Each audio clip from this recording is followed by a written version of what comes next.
Hi guys, nandito ako ngayon sa bayan namin sa Laguna. At naisipan kong i-vlog tong Raptor namin. Actually November pa last year nakuha namin tong sakyan na to. Pero ngayon lang ako nagkaroon ng pagkakataon na i-vlog to. So let's go.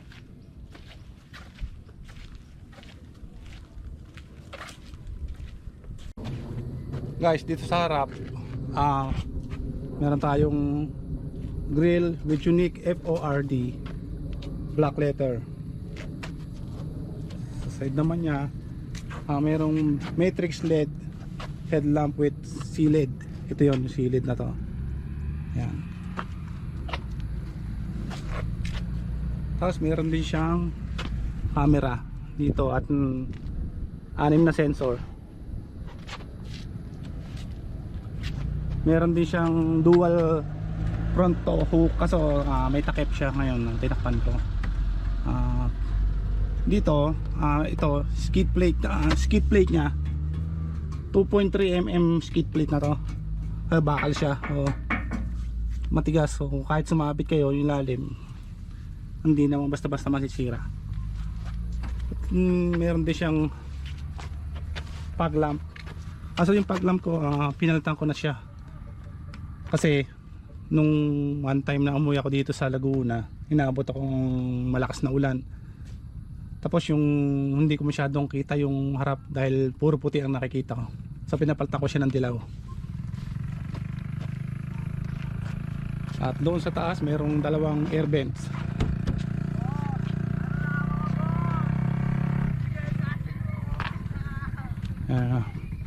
Tigil muna natin, may tricycle. Maingay.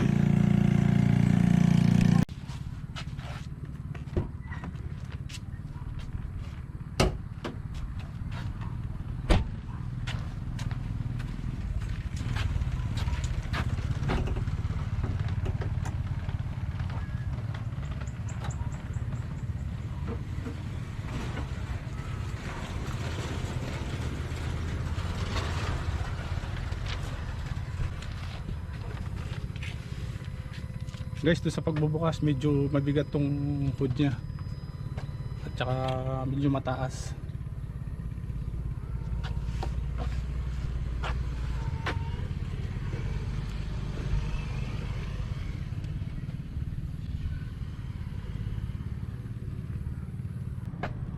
Guys, dito naman tayo sa side. Dito sa side meron tayong power folding and power adjustable side mirrors with paddle lamps and side turn indicators. Dito sa ilalim meron siyang camera. Ayan to. Tapos meron din siya ditong side vents, left or right. At dito meron tayong large fender flares.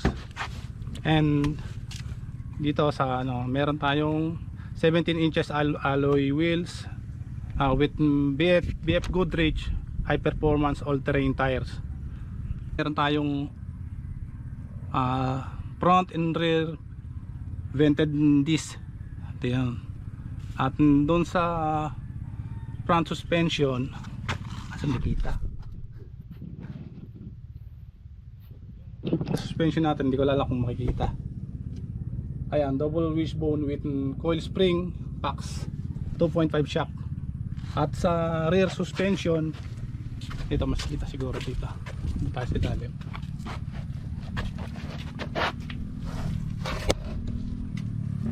Yun. Ayan, coil spring with ito kaya coil spring packs 2.5 inches shock with watch linkage. Tapos dito black powder coated die cast aluminum side steps na merong Raptor nakasulat dito. Pwede siyang ikot.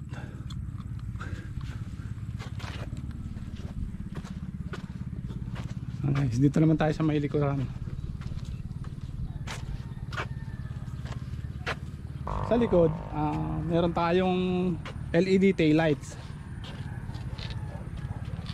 Tapos meron tayo dito oval emblem with camera. Dito yung camera. Tapos Raptor buds. At meron din tayo dito na sensors. Ayan, 6 yung sensors nya. Tigatlo.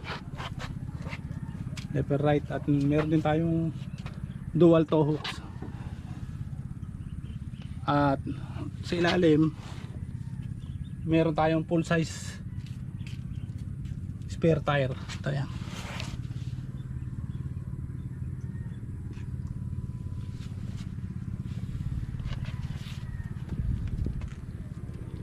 Meron din nakasulat na Ranger dito.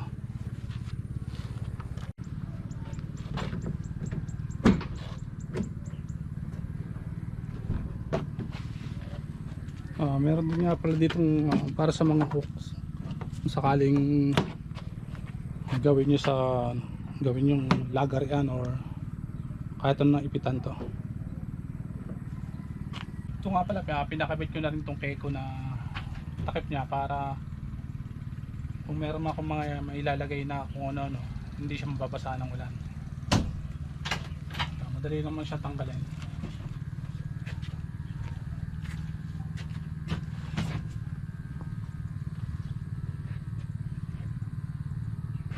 At dito nga pala sa loob meron siyang socket.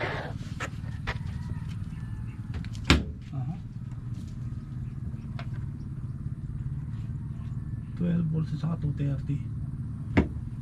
12 volts at saka 230 volts.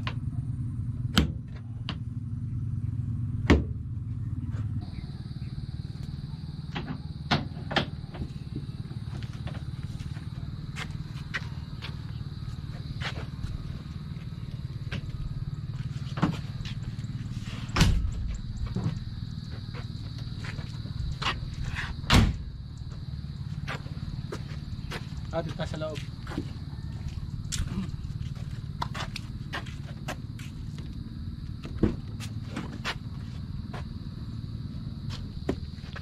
Dito sa pintuan niya meron tayong black plastic with leather door panel.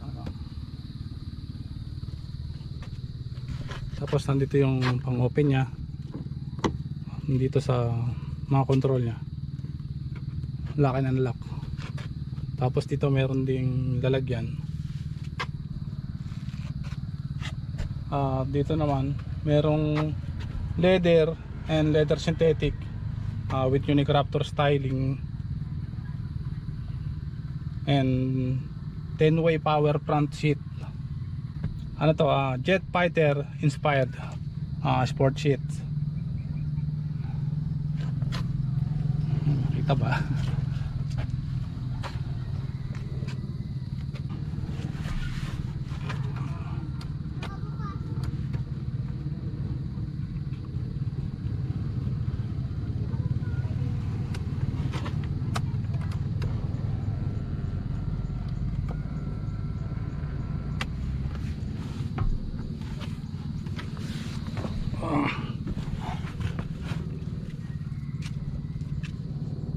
Dito naman meron tayong steering wheel embossed with Raptor. Raptor logo and orange accented stitching and center line indication here.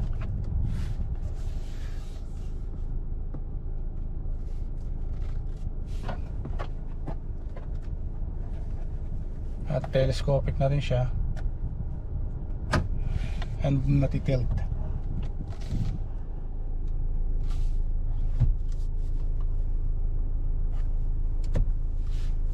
Bali isa lang ang lock niya para sa dalawang yan, sa telescopic at saka sa pag-tilt niya. Tapos meron din dito sa left side na 10 different function buttons. At sa right side naman ay 8 buttons. Tapos meron siyang paddle shifter na magnesium alloy. Yung dalawang may makulit, yung dalawa na yan. Yung dalawa na ko. Standby. Dito nga pala yung 12.4 inches instrument cluster. Dito sa gitna is yung 12 inches portrait touchscreen.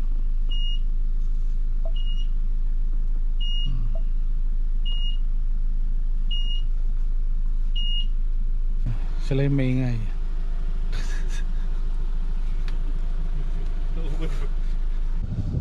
Pa yung dual zone auto AC. At ito naman yung sa on and off ng radio nya. At ito naman ito yung dial para sa terrain management system with selectable drive modes. Bali 3 for on-road driving and 4 for off-road roading. Bali kahit dito mo pilitin na yun. Ayan, bali gumagalaw siya. Yun, nasa sports mode na siya.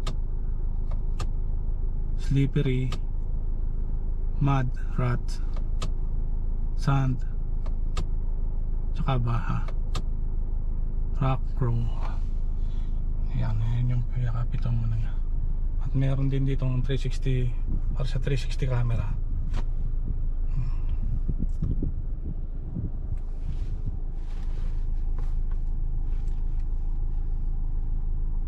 Ito meron ditong center armrest.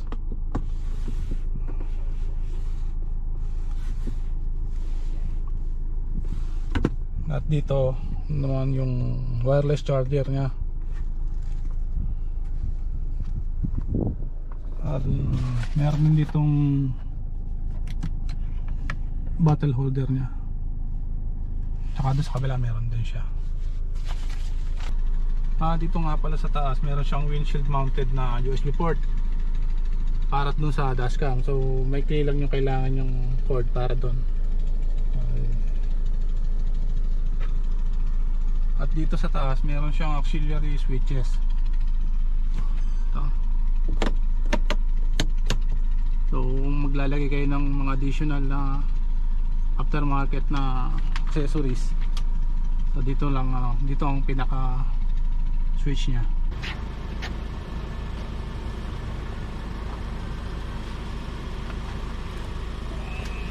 Dito naman sa second row ito, yung medyo maluwag din naman siya. 6'2" height ko, pero meron pa akong counting space para dito. At sa bedroom meron pa namang konti. At dito nga pala meron din ditong USB port Type C yung isa. At dito yung AC na 230 volt 400 watts maximum. At meron din ditong dalawang para sa aircon.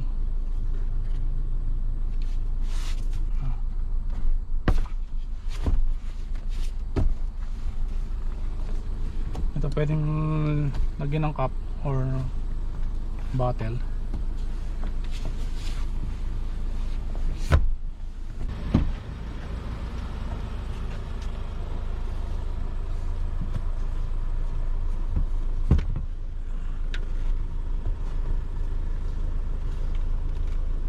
Kasi ito yung mga tools namin para dito sa sasakyan. Dito yung pinakataguan sa ilalim ng upuan.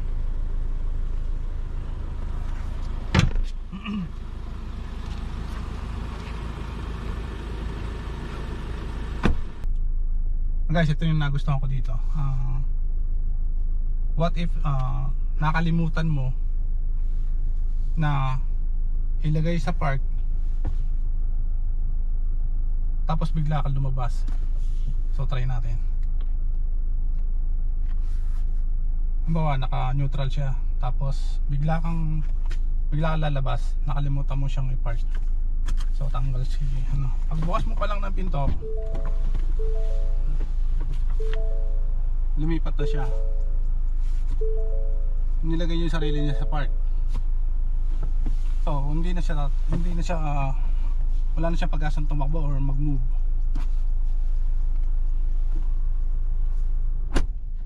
Ito pa yung isa.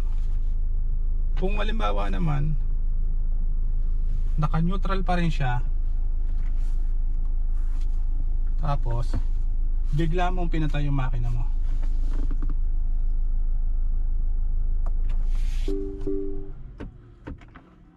so bigla pa rin siyang lumipat sa park. So yun yung isa sa mga safety niya.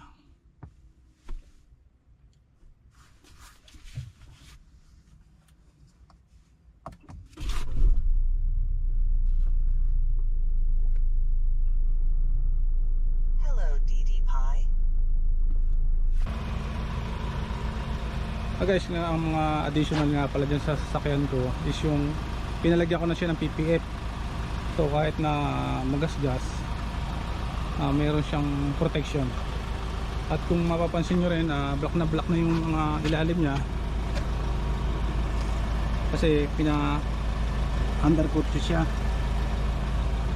At ito naman window tint ko, pina-upgrade ko ng ceramic coating. So masyado siyang maitim dito sa labas, pero pag nasa loob maano naman siya, maliwanag naman siya.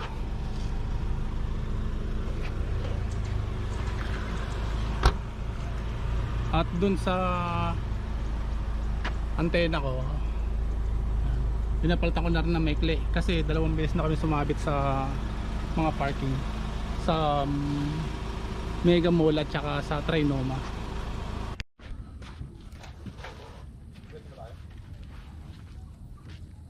So guys, hanggang dito na lang. Hanggang sa muli. Peace.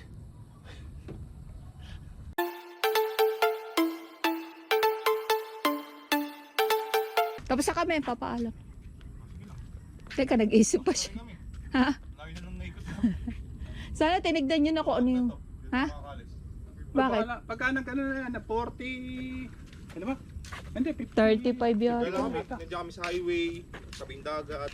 Ayun, dito lang. Kakain na ba tayo? Mamaya na? Okay na yun, mami. Wala na pa. Paalam ka, hindi pwede.